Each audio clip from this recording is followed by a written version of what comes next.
16장. 바울은 더베와 루스드라에도 갔다. 거기에는 디모데라는 제자가 있었는데 그의 어머니는 신앙이 돈독한 유대 여자이고 아버지는 그리스 사람이었다. 디모데는 루스드라와 이고니온에 있는 신도들에게 호평받는 사람이었다. 바울은 디모데가 자기와 함께 가기를 바랐다. 그래서 바울은 그 지방에 사는 유대 사람들을 생각해서 디모데를 데려다가 할례를 행하였다.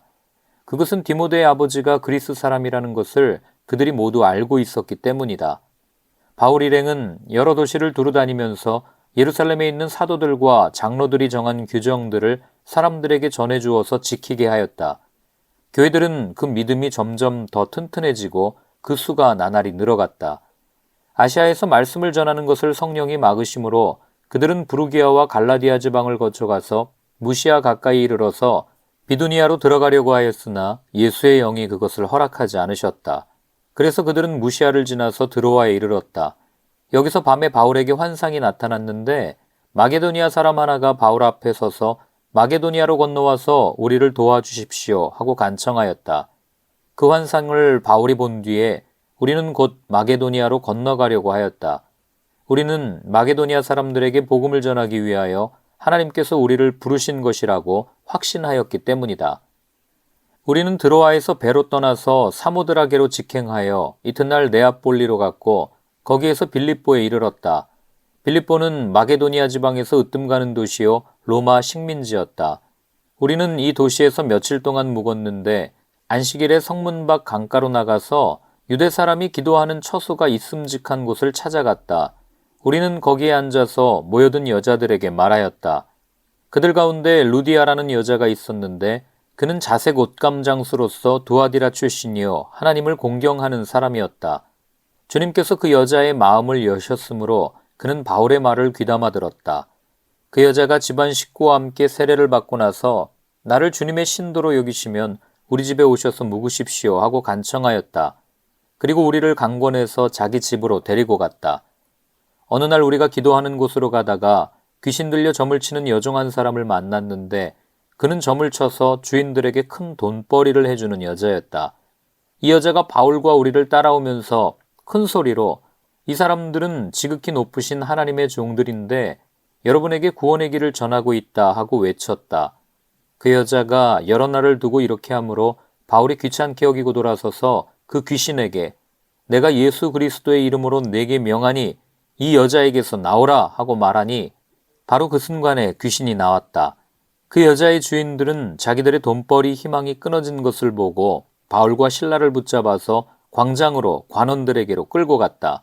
그리고 그들을 치안관들 앞에 세워놓고서 이 사람들은 유대 사람들인데 우리 도시를 소란하게 하고 있습니다. 이 사람들은 로마 시민인 우리로서는 받아들일 수도 없고 실천할 수도 없는 부당한 풍속을 선전하고 있습니다 하고 말하였다. 무리가 그들을 공격하는 데에 합세하였다. 그러자 치안관들은 바울과 실라의 옷을 찢어벗기고 그들을 매로 치라고 명령하였다. 그래서 이 명령을 받은 부하들이 그들에게 매질을 많이 한 뒤에 감옥에 가두고 간수에게 그들을 단단히 지키라고 명령하였다. 간수는 이런 명령을 받고 그들을 깊은 감방에 가두고서 그들의 발에 착고를 단단히 채웠다. 한밤쯤 되어서 바울과 실라가 기도하면서 하나님을 찬양하는 노래를 부르고 있는데 죄수들이 듣고 있었다.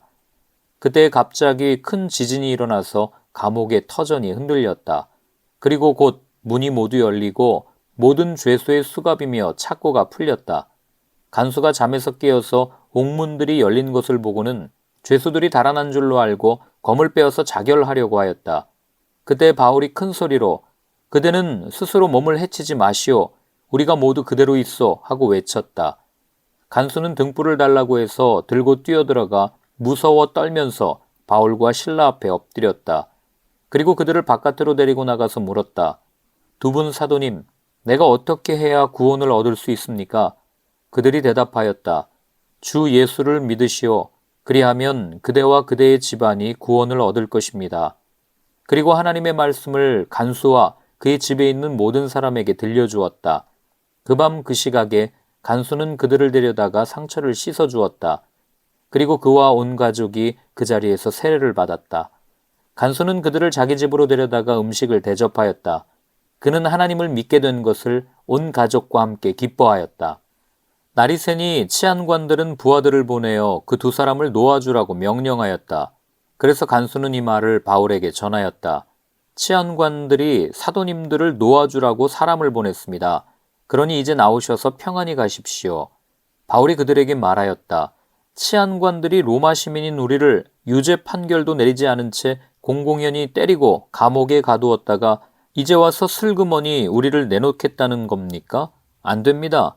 그들이 직접 와서 우리를 석방해야 합니다. 관리들이 이 말을 치안관들에게 전하니 그들은 바울과 실라가 로마 시민이라는 말을 듣고서 두려워하였다. 그래서 치안관들은 가서 그들을 위로하고 데리고 나가서 그 도시에서 떠나달라고 청하였다. 두 사람은 감옥에서 나와서 루디아의 집으로 갔다. 그리고 거기서 신도들을 만나 그들을 격려하고 떠났다. 17장 바울 일행은 암비볼리와 아볼로니아를 거쳐서 데살로니가에 이르렀다. 거기에는 유대 사람의 회당이 있었다. 바울은 자기 관례대로 회당으로 그들을 찾아가서 새 안식일에 걸쳐 성경을 가지고 그들과 토론하였다. 그는 그리스도께서 반드시 고난을 당하시고 죽은 사람들 가운데서 살아나셔야 한다는 것을 해석하고 증명하면서 내가 여러분에게 전하고 있는 예수가 바로 그 그리스도이십니다 하고 말하였다. 그들 가운데 몇몇 사람이 승복하여 바울과 실라를 따르고 또 많은 경건한 그리스 사람들과 적지 않은 귀부인들이 그렇게 하였다. 그러나 유대 사람들은 시기하여 거리에 불량배들을 끌어모아다가 패거리를 지어서 시내에 소유를 일으키고 야손의 집을 습격하였다. 그리고 바울 일행을 끌어다가 군중 앞에 세우려고 찾았다. 그러나 그들을 찾지 못하고 야손과 신도 몇 사람을 시청 관원들에게 끌고 가서 큰 소리로 외쳤다. 세상을 소란하게 한 그 사람들이 여기에도 나타났습니다. 그런데 야손이 그들을 영접하였습니다. 그 사람들은 모두 예수라는 또 다른 왕이 있다고 말하면서 황제의 명령을 거슬러 행동을 합니다. 군중과 시청관원들이 이 말을 듣고 소동하였다. 그러나 시청관원들은 야손과 그 밖의 사람들에게서 보석금을 받고 놓아주었다. 신도들은 곧 바로 그날 밤으로 바울과 실라를 베레아로 보냈다. 두 사람은 거기에 이르러서 유대 사람의 회당으로 들어갔다. 베레아의 유대 사람들은 데살로니가의 유대 사람들보다 더 고상한 사람들이어서 아주 기꺼이 말씀을 받아들이고 그것이 사실인지 알아보려고 날마다 성경을 상고하였다. 따라서 그들 가운데서 믿게 된 사람이 많이 생겼다. 또 지체가 높은 그리스 여자들과 남자들 가운데서도 믿게 된 사람이 적지 않았다. 데살로니가의 유대 사람들은 바울이 베레아에서도 하나님의 말씀을 전하는 것을 알고서 거기에도 가서 무리를 선동하여 소동을 벌였다. 그때 신도들이 곧바로 바울을 바닷가로 떠나보냈다. 그러나 실라와 디모데는 거기에 그대로 남아 있었다. 바울을 안내하는 사람들이 바울을 아테네까지 인도하였다. 그들은 바울에게서 실라와 디모데가 할 수 있는 대로 빨리 그에게로 와야 한다는 지시를 받아가지고 베레아로 떠나갔다. 바울은 아테네에서 그들을 기다리고 있는 동안에 온 도시가 우상으로 가득 차 있는 것을 보고 격분하였다. 그래서 바울은 회당에서는 유대 사람들과 이방 사람 예배자들과 더불어 토론을 벌였고 또한 광장에서는 만나는 사람들과 날마다 토론하였다. 그리고 몇몇 에피쿠로스 철학자와 스토아 철학자도 바울과 논쟁하였는데 그 가운데서 몇몇 사람은 이 말쟁이가 도대체 무슨 소리를 하려는 것인가 하고 말하는가 하면 또 몇몇 사람은 그는 외국 신들을 선전하는 사람인 것 같다 하고 말하기도 하였다. 그것은 바울이 예수를 전하고 부활을 전하기 때문이었다. 그들은 바울을 붙들어 아레오바고 법정으로 데리고 가서 당신이 말하는 이 새로운 교훈이 무엇인지 우리가 알 수 있겠소? 당신은 우리 교회에 생소한 것을 소개하고 있는데 도대체 그것이 무엇인지 알고 싶소? 하고 말하였다. 모든 아테네 사람과 거기에 살고 있는 외국 사람들은 무엇이나 새로운 것을 말하고 듣는 일로만 세월을 보내는 사람들이었다. 바울이 아레오바고 법정 가운데 서서 이렇게 말하였다. 아테네 시민 여러분, 내가 보기에 여러분은 모든 면에서 종교심이 많습니다. 내가 다니면서 여러분이 예배하는 대상들을 살펴보는 가운데 알지 못하는 신에게라고 새긴 제단도 보았습니다. 그러므로 나는 여러분이 알지 못하고 예배하는 그 대상을 여러분에게 알려드리겠습니다. 우주와 그 안에 있는 모든 것을 창조하신 하나님께서는 하늘과 땅의 주님이시므로 사람의 손으로 지은 신전에 거하지 않으십니다. 또 하나님께서는 무슨 부족한 것이라도 있어서 사람의 손으로 섬김을 받으시는 것이 아닙니다. 그분은 모든 사람에게 생명과 호흡과 모든 것을 주시는 분이십니다. 그분은 인류의 모든 족속을 한 혈통으로 만드셔서 온 땅 위에 살게 하셨으며 그들이 살 시기와 거주할 지역의 경계를 정해놓으셨습니다. 이렇게 하신 것은 사람으로 하여금 하나님을 찾게 하시려는 것입니다. 사람이 하나님을 더듬어 찾기만 하면 만날 수 있을 것입니다. 사실 하나님은 우리 각 사람에게서 멀리 떨어져 계시지 않습니다. 여러분의 시인 가운데 어떤 이들도 우리도 하나님의 자녀이다 하고 말한 바와 같이 우리는 하나님 안에서 살고 움직이고 존재하고 있습니다. 그러므로 하나님의 자녀인 우리는 신을 사람의 기술과 고안으로 금이나 은이나 돌에다가 새겨서 만든 것과 같다고 생각해서는 안 됩니다. 하나님께서는 무지했던 시대에는 눈 감아 주셨지만 이제는 어디에서나 모든 사람에게 회개하라고 명하십니다. 그것은 하나님께서 세계를 정의로 심판하실 날을 정해놓으셨기 때문입니다. 하나님께서는 자기가 정하신 사람을 내세워서 심판하실 터인데 그를 죽은 사람들 가운데서 살리심으로 모든 사람에게 확신을 주셨습니다. 그들이 죽은 사람들의 부활에 대해서 들었을 때에 더러는 비웃었으나 더러는 일에 관해서 당신의 말을 다시 듣고 싶소 하고 말하였다. 이렇게 바울은 그들을 떠났다. 그러나 몇몇 사람은 바울 편에 가담하여 신자가 되었다. 그 가운데는 아레오바고 법정의 판사인 디오누시오도 있었고 다말이라는 부인도 있었고 그 밖에 다른 사람들도 있었다. 18장. 그 뒤에 바울은 아테네를 떠나서 고린도로 갔다. 거기서 그는 본도 태생인 아골라라는 유대 사람을 만났다. 아골라는 글라우디오 왕제가 모든 유대 사람에게 로마를 떠나라는 칙령을 내렸기 때문에 얼마 전에 그의 아내 브리스길라와 함께 이탈리아에서 온 사람이다. 바울은 그들을 찾아갔는데 생업이 서로 같으므로 바울은 그들 집에 묵으면서 함께 일을 하였다. 그들의 직업은 천막을 만드는 일이었다. 바울은 안식일마다 회당에서 토론을 벌이고 유대 사람과 그리스 사람을 설득하려 하였다. 실라와 디모데가 마게도니아에서 내려온 뒤로는 바울은 오직 말씀을 전하는 일에만 힘을 쓰고 예수가 그리스도이심을 유대 사람들에게 밝혀 증언하였다.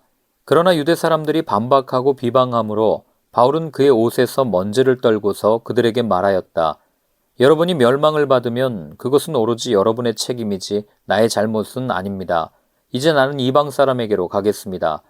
바울은 거기를 떠나서 디디오 유스도라는 사람의 집으로 갔는데 그는 이방 사람으로서 하나님을 공경하는 사람이고 그의 집은 바로 회당 옆에 있었다. 회당장인 그리스보는 그의 온 집안 식구와 함께 주님을 믿는 신자가 되었다. 그리고 고린도 사람 가운데서도 많은 사람이 바울의 말을 듣고서 믿고 세례를 받았다. 그런데 어느 날 밤에 환상 가운데 주님께서 바울에게 말씀하셨다. 무서워하지 말아라. 잠자코 있지 말고 끊임없이 말하여라. 내가 너와 함께 있으니 아무도 너에게 손을 대어 해하지 못할 것이다. 이 도시에는 나의 백성이 많다. 바울은 그들 가운데서 하나님의 말씀을 가르치면서 1년 6개월 동안 머물렀다. 그러나 갈리오가 아가야 주 총독으로 있을 때 유대 사람이 한패가 되어 바울에게 달려들어 그를 재판정으로 끌고 가서 이 사람은 법을 어기면서 하나님을 공경하라고 사람들을 선동하고 있습니다 하고 말하였다. 바울이 막 입을 열려고 할 때 갈리오가 유대 사람에게 말하였다. 유대 사람 여러분, 사건이 무슨 범죄나 악행에 관련된 일이면 내가 여러분의 송사를 들어주는 것이 마땅할 것이요. 그러나 문제가 언어와 명칭과 여러분의 율법에 관련된 것이면 여러분이 스스로 알아서 처리하시오. 나는 이런 일에 재판관이 되고 싶지 않소. 그래서 총독은 그들을 재판정에서 몰아냈다. 그들은 회당장 소스데네를 붙들어다가 재판정 앞에서 때렸다. 그러나 갈리오는 이 일에 조금도 참견하지 않았다. 바울은 여러 날을 더 머무른 뒤에 신도들과 작별하고 배를 타고 시리아로 떠났다. 브리스길라와 아굴라가 그와 동행하였다. 그런데 바울은 서원한 것이 있어서 겐그레아에서 머리를 깎았다. 그 일행은 에베소에 이르렀다. 바울은 그 두 사람을 떼어놓고 자기 혼자 회당에 들어가서 유대 사람과 토론하였다. 그들은 바울에게 좀 더 오래 머물러 달라고 청하였으나 바울은 거절하고 하나님의 뜻이면 내가 다시 돌아오겠습니다 하고 작별 인사를 한 뒤에 배를 타고 에베소를 떠났다. 바울은 가이사랴에 내려서 예루살렘으로 올라가 교회에 문안한 뒤에 안디옥으로 내려갔다. 바울은 얼마 동안 거기에 있다가 그곳을 떠나 갈라디아 지방과 부르기아 지방을 차례로 두루다니면서 모든 신도를 굳세게 하였다. 그런데 알렉산드리아 태생으로 아볼로라는 유대 사람이 에베소에 왔다. 그는 말을 잘하고 성경에 능통한 사람이었다. 그는 이미 주님의 도를 배워서 알고 있었고 예수에 관한 일을 열심히 말하고 정확하게 가르쳤다. 그렇지만 그는 요한의 세례밖에 알지 못하였다. 그가 회당에서 담대하게 말하기 시작하니 브리스길라와 아굴라가 그의 말을 듣고서 따로 그를 데려다가 하나님의 도를 더 자세하게 설명하여 주었다. 아볼로는 아가야로 건너가고 싶어 하였다. 그래서 신도들이 그를 격려하고 그쪽 제자들에게 아볼로를 영접하라고 편지를 보냈다. 그는 거기에 이르러서 이미 하나님의 은혜로 신도가 된 사람들에게 큰 도움을 주었다. 그가 성경을 가지고 예수가 그리스도이심을 증명하면서 공중 앞에서 유대 사람들을 힘있게 논박했기 때문이다.